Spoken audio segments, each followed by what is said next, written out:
In this Elden Ring video, we're going to be taking a look at the best 15 Dexterity builds for Elden Ring, and just like our recent video where we did something similar for Faith builds, these are going to be broken down by early, mid, late game, new game plus, etc., because a lot of these builds cannot be put together immediately because of weapon and spell requirements that you won't get until later portions of the game. So we're going to kind of show you how to play some Dexterity builds early on and what they might evolve into, or what you might play later on. One thing I will say about Dexterity builds, though, before we get into the builds themselves, is that they're kind of in a weird place in Elden Ring, because when you two-hand weapons, you get extra strength scaling if you have strength scaling on your weapon, which is removed when you do Dexterity. So a lot of times, if a weapon is kind of similar damage when you're playing Dexterity or Strength, by two-handing it, you're going to pull ahead with Strength. So that kind of puts it in a weird position, and there are some very specific weapons that have fantastic Dexterity scaling in Elden Ring, but they are not a lot compared to Strength in my opinion. And also, because of the Clawmark Seal, Strength Faith builds tend to be more prevalent than Dexterity Faith builds, and Dexterity also works really well if you're playing sort of Spellblade type build where, you know, you have like keen scaling on a weapon, then you buff it with some, you know, magic buff or something like that. But that has a very high stat requirement to have good points in Dexterity and Intelligence, so it can be kind of difficult to do early on. So the first build we're going to look at is the Noble Swordsman Build. This is a early game level 50 build that basically focuses on the use of a straight sword and its weapon skill square off. I recommend either the Noble Slender Sword for this, or the Lordsorn Straight Sword, because they have the highest critical rating of straight swords, so when you stance break enemies, you're going to deal more damage when you go in for that critical strike. Now, both of these weapons can be acquired very early on in the game in the Limgrave area, and basically all we're doing for this build is just leaning into the R2 version of Square Off, which does 40 stance damage per hit, and bosses in Elden Ring typically have 80 stance damage. Not all of them, some of them have more than that, but a lot of bosses in Elden Ring have 80 stance damage, and this allows you to guard break them or stance break them in 2 hits a lot of the time, and then go in for a critical strike and repeat this pattern, which, you know, trivializes bosses of the game, and it's why it's one of the builds that I recommended for Shadows of the Erdtree, because there seems to be some sort of attack power nerfing happening in the DLC area. We'll obviously know more about that soon, but stance damage should work more or less the same, so that kind of safeguards you against that in the DLC. And this is a very straightforward build. It just relies on stance breaks to get critical strikes, which prevents you from getting hit, and you do damage very, very quickly. So the next level 50 build we're going to take a look at is the Supreme Samurai Build. This is basically a level 50 Samurai build that's Dexterity focused. There's a lot of different ways you can play Samurais in Elden Ring. It's one of the reasons it's a very popular class.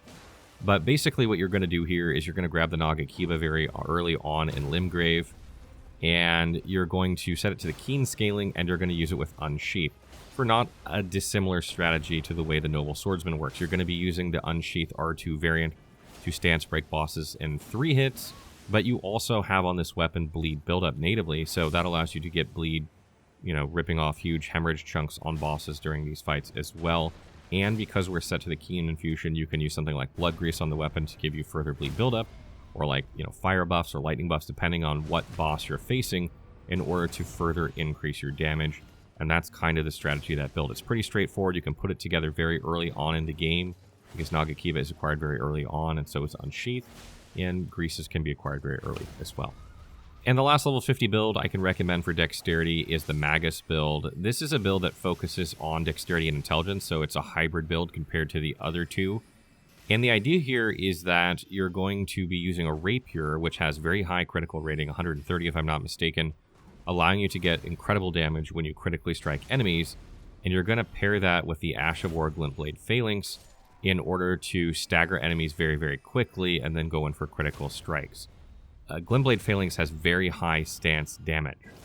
Each of the 4 swords that gets thrown up when you use Glintblade Phalanx deals 10 stance damage each, so if all 4 of those hit twice, that's 80 stance damage, allowing you to stance break most bosses very, very quickly.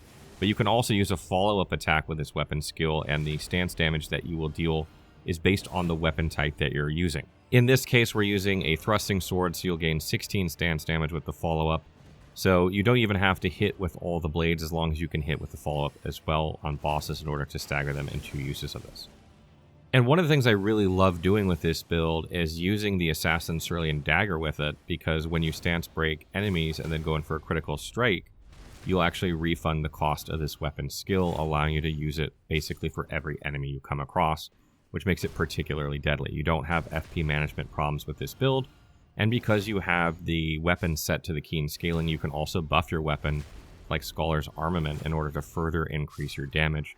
So you have a lot of damage with this build and focus on stance damage, and you can also cast some spells as well. So first up for our level 100 builds is the Thundering Swordspear, and this build uses the Guardian Swordspear predominantly because of its dexterity scaling. It is arguably one of the best, if not the best, dexterity scaling weapons in the game. It has incredibly high attack speed. I really, really like this weapon a lot.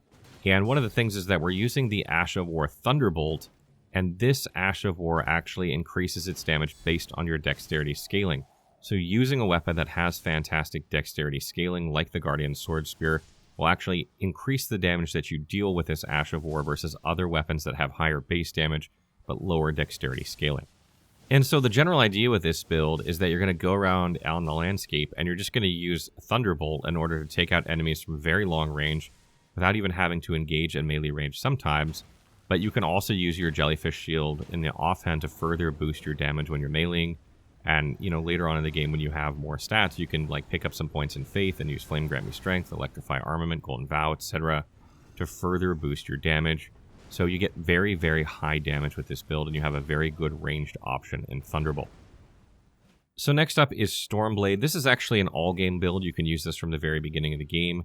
And essentially what we've done here is we've taken a great sword and paired it with the Stormblade Ash of War, and we've used this weapon skill. This weapon skill was buffed not too long ago, and previously only the projectile did damage, but now the blade and the projectile both deal damage, which is one of the reasons that we use the heaviest weapon possible with this build, is because it actually attacks faster than regular R1 presses with the weapon. So you're going to get more damage out of it, and because the blade and projectile both deal damage now, if you're standing point blank, you're going to get more damage with each L2 press than you would with an R1 or an R2 press.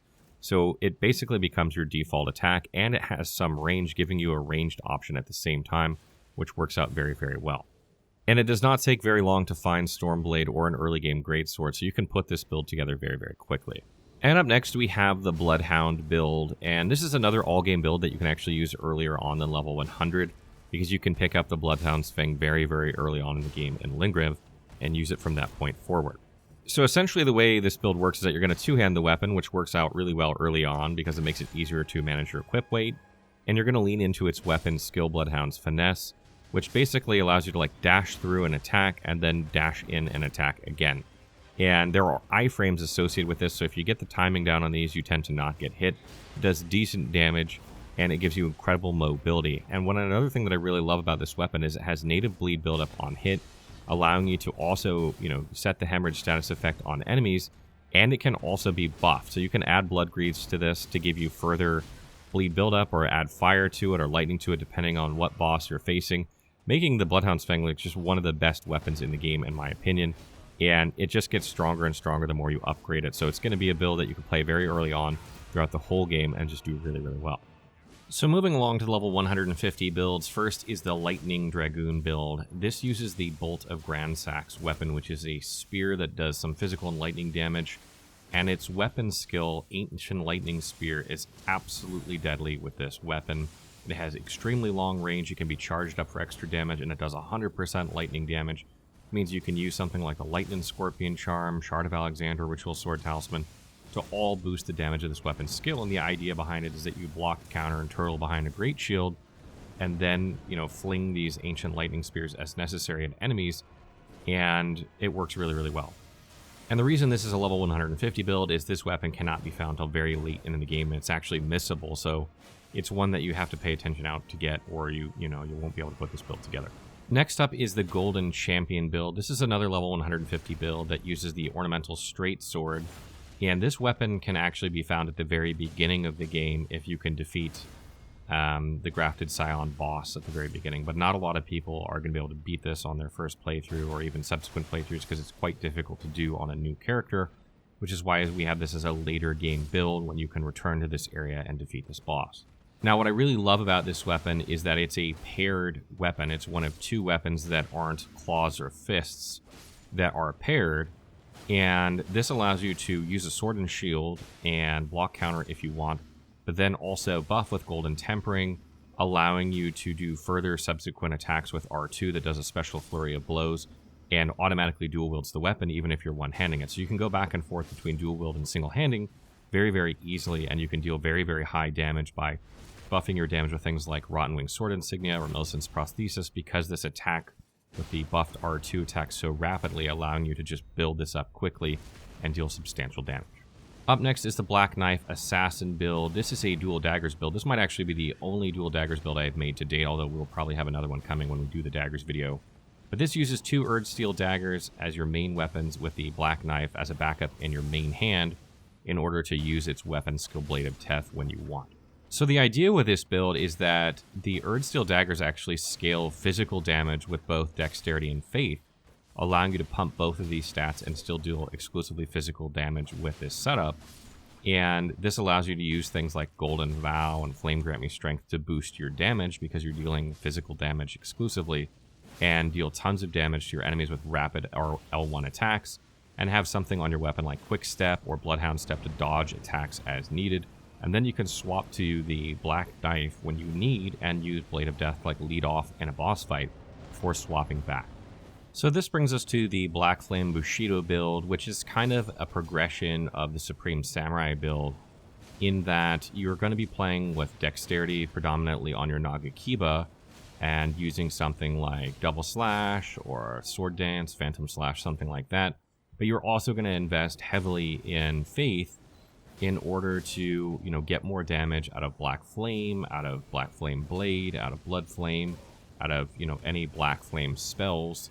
And this is going to allow you to be more of a hybrid build than the Supreme Samurai. The Supreme Samurai is kind of like, a Dexterity-focused Samurai that has minimal buffing to it. But this build is more of a hybrid build that allows you to cast Black Flame incantations and buff your weapon more effectively while still dealing decent damage with your melee attacks. And the last 150 build is the Serpent Samurai Build. This is a build that uses the Serpent Bone Blade, which doesn't have bleed buildup like other katanas, but instead has deadly poison buildup, which ticks a little bit faster than regular poison and does less damage overall, but does it more quickly. And this build is super fun to play. The Serpent Bone Blade has a unique charged R2 attack that hits twice, which is great for triggering things like Winged Sword Insignia or Millicent's Prosthesis. And you can use things like the Mushroom Crown or Kindred of Rod's Exaltation to further boost your damage when you trigger poison. And it's just a fun way to play like a poison samurai build. And there are not too many other builds out there like this one, which I really, really like. Okay, so moving on to the 150 plus builds or New Game plus builds, Journey 2 builds. First up is the Waterfowl Warrior build. This is a build that uses the Hand of Millennia Katana. You won't get this until very, very late in a playthrough, which is why this is a New Game plus build. But essentially what this build focuses on is how to get the most out of Waterfowl Dance. Even though Hand of Millennia has a very good weapon skill that hits repeatedly, this weapon doesn't do much bleed buildup when using its weapon skill, so we don't focus on bleed buildup when using this weapon, but rather how to get, the most damage out of that weapon skill. So luckily, this weapon skill triggers things like Winged Sword Insignia or Millicent's Prosthesis, etc. It's boosted by Shard of Alexander, so this allows us to boost our attack power as we strike rapidly with this weapon skill. And the other thing you need to focus on with this build is poise, because it has a long windup to use, and you also need to focus on stamina, because it uses a lot of stamina to use this over and over. So you need to make sure that you're not going to be interrupted and that you have stamina to use this back to back. Up next is the Soul Samurai build, and the reason I have this as a New Game Plus build, even though it's essentially just a Dexterity Intelligence hybrid build that uses the Nagakiba and buffs it with Scholar's Armament, is because you need a lot of Dexterity to get a lot of physical damage, and then you need a lot of high intelligence in order to make good use of Scholar's Armament. But what this allows you to do is not only have good melee attack, but also be able to cast sorceries effectively because you have high Dexterity, taking advantage of the Dexterity scaling of a keen Nagakiba, and then buffing it with Scholar's Armament and casting other spells. It works really, really well, but you need a lot of attribute points in order to make this work effectively, which is why it's kind of a New Game Plus build. So up next is the Scarlet Spear build. This is a dual-wielded spear build where you use 2 Rotten Crystal Spears in order to set the Scarlet Rot status effect. You can't get these weapons until very, very late in the game, which is why it's New Game Plus focused. And the idea is that you use the L1 attacks, which attack very, very rapidly, to build up Scarlet Rot on your target and hit them very quickly to build up your attack power at the same time. And this is really good for New Game Plus because Scarlet Rot does a lot of damage, which is great for New Game Plus and onward. And you can use things like Kindred Rot's Exaltation or the Mushroom Crown to further boost your attack power once you set Scarlet Rot. And you can also use like Winged Sword Insignia or Millicent's Prothesis in order to boost your damage when you are attacking rapidly with your L1 presses, as well as the Spear Talisman because you're doing physical damage. And this brings us to our last New Game Plus build, which is the Vampiric Knight build. This is a build you could actually make much earlier in the game, but I decided to make it New Game Plus. We're using the Butchering Knife here in order to give yourself 1% max HP back when you hit enemies. You could use the Great Stars in place of this if you want. That has natively build up on it, so it's also not a bad option. So the idea with this build is that you're going to swing quickly with Wild Strikes in order to gain health back rapidly. You're going to have high vigor in order to have, gain a lot of HP back.